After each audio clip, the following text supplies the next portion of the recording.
Hello friends, let me talk on card fitting using Microsoft Excel. So when we first started studying statistics, we were taught about a concept freehand curve fitting. You get a scatter plot in time. Say we are dealing with time series data, scatter plot with time in the x-axis and values in the y-axis, and you draw it on a paper and fit a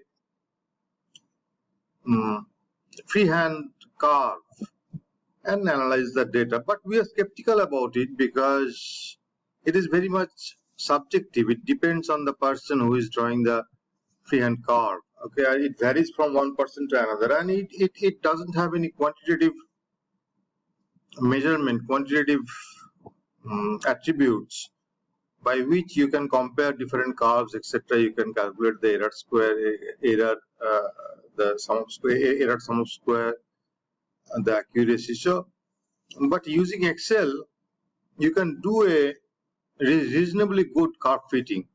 So to start with, I started with the IBM share price data, the historical data I downloaded from the internet. It's freely available. It starts on 2nd of January 1962 and it goes up to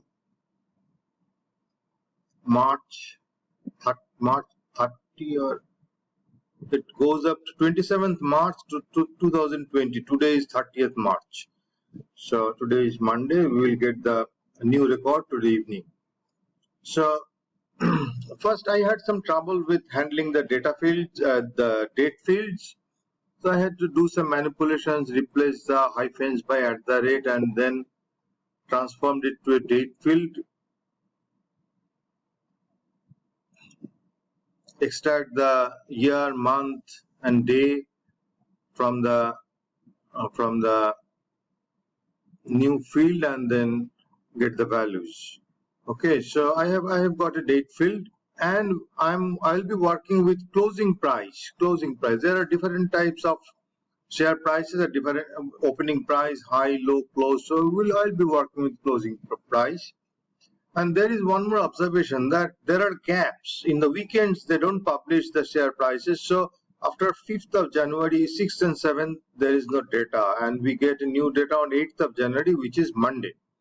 Okay, so to handle the situation, I started with a date field that starts with January 1st, 1962, and I'll be doing some forecasting. So I let the date field run up to 2030, 31st December. Okay, then I did a VLOOKUP to get the closing share prices, and there are nulls in the data. Okay, now that we have got the date field and the closing values, the Y values, I can do a scatter plot, and I can plot the actual values, and it looks like this. Now you can say that curve fitting, Excel allows the trend line which can be linear. You cannot go above linear because then because of the massive data it fails. So you can fit a straight line, and you can also get the equation, get the R square, and you can do a sort of forecasting also, say for 300 days. Okay, so it looks like this.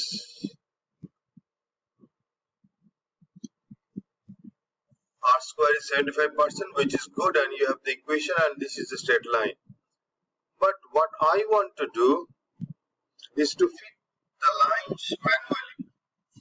So I have the closing values, and I have the days, first day, second day, third day, fourth day, up to some 25,000 days, I think 25,202 days. So I have got the days with numbers, and then I just fit a straight line. So it is D2, which is this cell, and then D3, which is this cell. So this is our A and this is our B. This is the intercept and this is the slope. And then I multiply with this number A6, and run the formula. I have fixed the D2 cell and the D3 cell and let the serial number runs from 1 to 25,000. So what I get is a linear regression, but it is not the best. It is not the best line. So what we can do, I have calculated the R square. I have calculated the R square, which is correlation square in multiplied by 100 between the actual column and the predicted column. So that is R square, and that came out to be 75, which is good. So if we look at the line,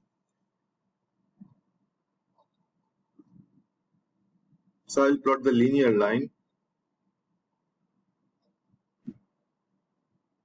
You look at the fit visually and look at the R square value, and now you can play with it. Suppose you want to say that I do not want to start from 0. I want to have an intercept term, so I can do a, say, -10, that is shifting rightwards,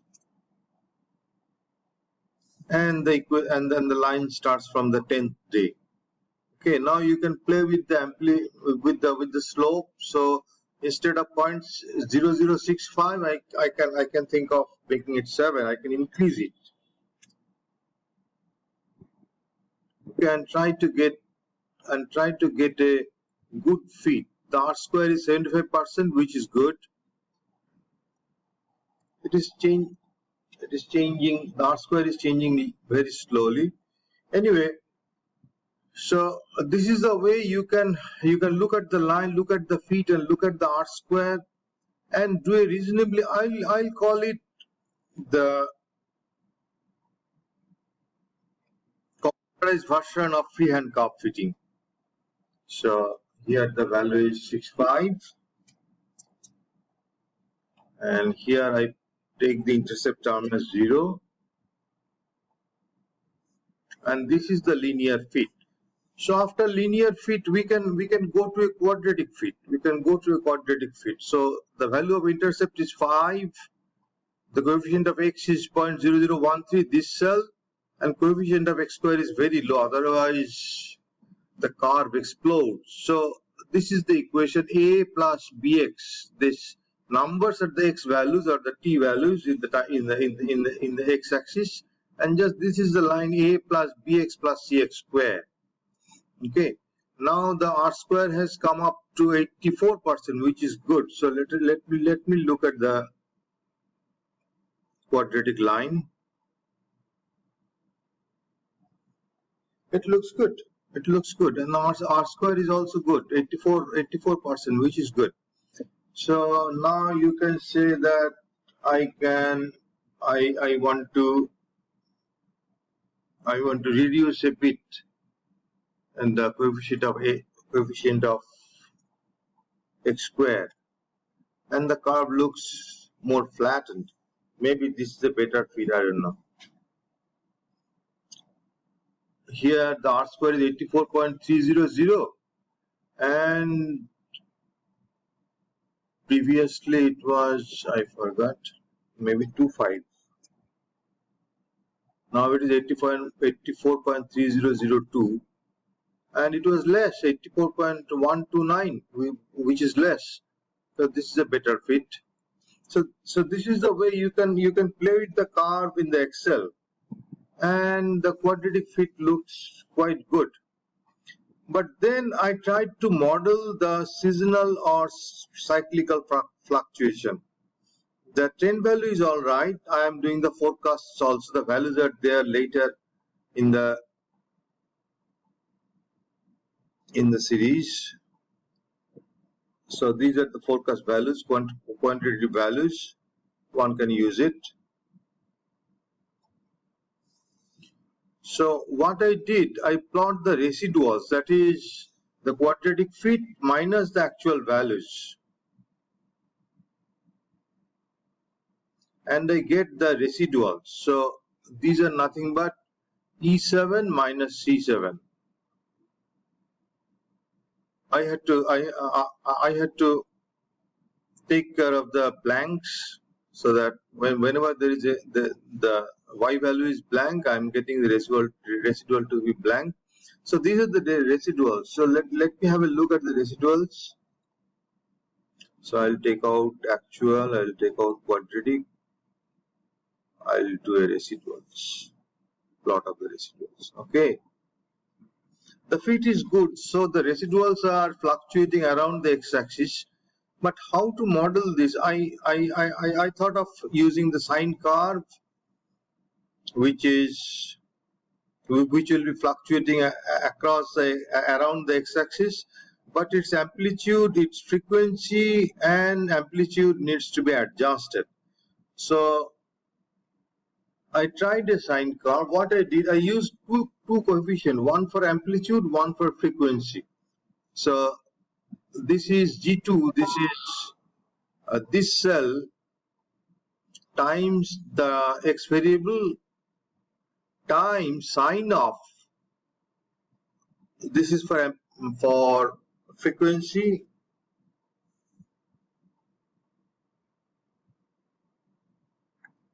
so I tried to fit a sine curve, and let me look at the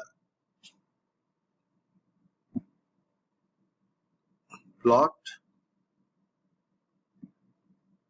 Okay, now you can play with the frequency. So if you increase it to 5,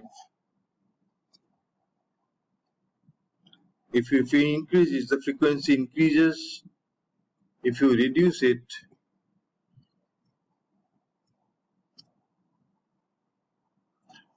the frequency, the number of oscillations decreases. That's the way you can manipulate the curve. First you try to fit the curve to the residual. So the value here is 2.5. I think that is giving me the best R square. Sorry, there's a mistake, not this one. Sine curve.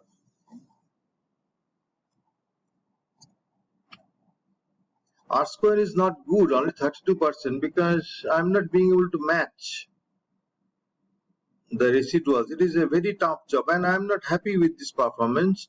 But we can think over it, how to manipulate the frequency and the amplitude so that the sine curve fits the residuals. And this is for amplitude 004. If I increase it, say 005, the amplitude increases.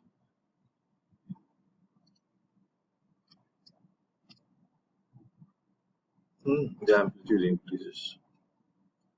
So it was 005 or 004. I forgot. This is a bit high on the higher side, so 003. And you can monitor the R square is 20%. This is good. So since I'm modeling the residuals and sort of needs to be happy with it. So next we do a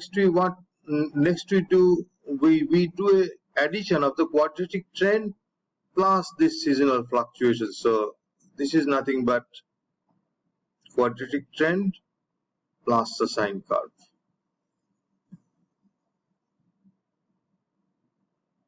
Okay, so if I plot that, I'll plot actual, I'll plot quadratic plus sine, and it looks like this. I don't know whether I should be happy with it, but I'm getting 64% R square, but when I was using only the trend, I was getting 84%. So I tried to model the oscillations, the seasonal fluctuations, but this is the way you can fit a curve in Excel and try to judge the goodness of fit, and you will get the forecast values readily. Hope you liked it. Thank you.